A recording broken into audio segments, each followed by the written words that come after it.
Let's kick off. All Let's right. talk about fashion journalism. You know, some people don't even know it's a thing. Some people have no idea what it is or how to even start to become a fashion journalist. So take us through the journey of being a fashion journalist. What does it entail? Thank you so much for having me on this show. I think my journey started a long time ago with digital media and not just fashion journalism. So fashion journalism in that sense is in the sense of now 2021 is not just how it would have been thought of a few years ago. Journalism has kind of evolved to encompass more than just writing in the papers or writing in the magazine. So there's now digital media involved, there's now project management involved. So I would say start first with the passion for writing fashion stories, for telling stories, and if you're African, for telling our stories from the direction of an African in Africa. I think that's something that's helped me a lot, honing in my passion to Africa, Nigeria, Nigerian fashion, wanting to tell our stories, the stories of our designers, the stories of our local craftsmen, the stories of just Nigerian fashion has helped me a lot.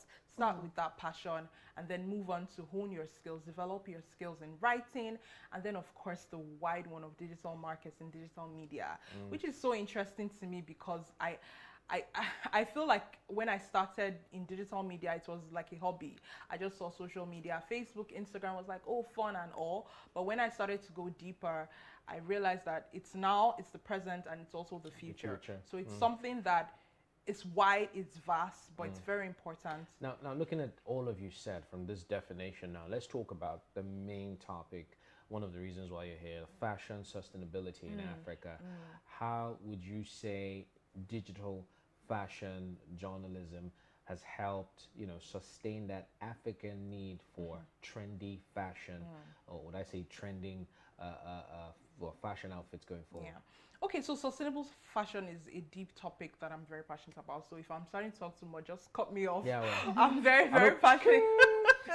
I am very passionate about sustainable fashion because I know it's such a buzzword right now in the international space. Everybody's talking about sustainability. But what nobody knows is really that we in Africa have been very sustainable. If you remember way back, we used to go to, we still do go to tailors to just tailor make our outfits. No tailor sews down your outfits for you until recently when we started doing ready to wear. But bespoke fashion has always been our culture. Now bespoke fashion can also be known as slow fashion. Sustainable fashion is trying to embrace slower fashion because fast fashion is harming the environment. I know I'm mentioning a lot of things, It's a lot, but yeah. fast fashion really refers to, you know, you have a lot of ready-to-wear brands who use substandard products, substandard chemicals, substandard dyes that harm the ocean, that harm, you know, the environment. Some people also, some brands also use child labor and they underpay their staff. So that's because of fast fashion. Now we, with this new, there's a new campaign which we have launched with Bella Ninja Style, which is called the Declutter and Donate campaign, where we're trying to raise awareness on sustainable fashion and what people are doing with sustainability in the top of their minds in Nigeria. People are making buttons from coconuts and from cowries. Yeah. So these are the things that we want to shed light on our local Adire fabrics, on the Ankara fabrics, on the Akwete, Ashoke. These hand-woven things are very, very pro-sustainable fashion. So these are the things that we want to talk about with that. Amazing. Yes. Okay, yeah. Hearing you speak, you're not just a fashion journalist, you're a fashion enthusiast. You love fashion. You breathe fashion. Yes. And fashion, as we're talking about, is a very broad topic. You know, Correct. we cannot even give one definition to fashion. But now, bringing it back to Nigeria, I know that there are different, you know, fashion trends in different countries. But what is that thing that you would love to see change in the world of fashion in Nigeria? Very, very, very interesting question. I think, but I do see it changing, but I think there was a period of time, say within the past 5 years, when we drew so much inspiration and so we looked up too much to the international fashion industry, Yeah. and we started to forget our roots. We started see to forget that. where we were coming from, which birthed a lot of ready to wear, a lot of fast fashion in Nigeria. But I feel like with conversations like these now, we're now starting to realize that, oh, we need to go back to what we used to do. We're doing great back then. Those Adire pieces, those Ashoke pieces, they were really, those Ankara pieces, they were really beautiful back then, and we can still incorporate them into our daily life, because I see people now wearing like Adire shirts to work on Fridays, or, you know, incorporating more of that past with the future, with modern designs, with modern techniques. So you want to see really more of that? I really want to see more of that. I don't want to see like boring Ankara. I want it to be very 2021, but drawing influence from our traditional Let's places. talk about the digital fashion summit that just passed. What would you say are the take-homes from that summit, and of course implementation going forward? Because one of the things that I like with summits is that you can hear big English in summits, but it's the implementation that matters. So what went down there? Yes, thank you. In August, we hosted one of the biggest fashion summits in Africa, where we had the likes of Omoyemi Akerele of Lagos Fashion Week. We had Maureen Oluwole, who has been working at Facebook and Instagram for over 10 years. We had Roberta, and we had these big names at our Bella Ninja Style Digital Summit to discuss so many deep conversations about the fashion industry. Now, I'll give a takeaway each from each panel. So the panel with Omoyemi, we talked about the manufacturing industry. And I think what she stressed was the fact that we need to unify as one. And this is the way that we're going to be able to grow and move forward. So right now we have different sectors. We have people in Ghana doing amazing work with their fabric. We have people in Nigeria doing amazing work with their fabric. We have people in Cote d'Ivoire. We have Kenya. But we do not have that unifying platform that is needed to have Africa as a standalone manufacturing hub.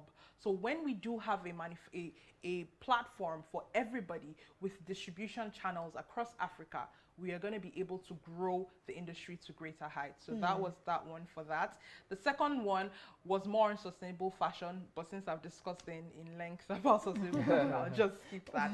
And then the final panel was about our creative industry with Maureen Oluwole, Roberta, and Nan. And I think what struck me the most was when Roberta said, we have so many creative people on the continent. That's not a problem. We're also creative in Africa. But the thing is, a lot of creatives don't know how to hone their talent. They don't know how to monetize. They know, oh, okay, you can pay me 100K for this, but to make it into a proper business, a structured business. Is that true for the fashion people? Because I know that the fashion people charge a lot. They charge a lot. I mean, I know they charge a lot. I pay a premium to make my outfit. They charge a lot, but we still have things like intellectual property being stolen. So for African designers now, say you're an African designer, you can make a dress with whatever fabric, and then you can see a brand in the US or in the UK, I won't call names, but there's some brands that are very notorious for this, and then they replicate it, and they use very similar prints, although they can't get the exact fabric. They use very similar prints. Now we should be able to call them out and sue them. We should be able to say, no, you cannot use this. But these things keep happening, and that's because as a creative industry, creatives have not been able to own the business of their creativity. Mary, just as we wrap up, your final words on sustainable fashion in Nigeria, just the word as it is defined, sustaining the fashion industry in Nigeria. Where do you see us in the next 10 years? In the next 10 years, I hope that the African fashion industry is able to stand alone as an independent industry and not leaning on other industries, the US or the UK, and then we have people from all over the world coming into Africa to shop made in Africa, made in Nigeria, for us, by us.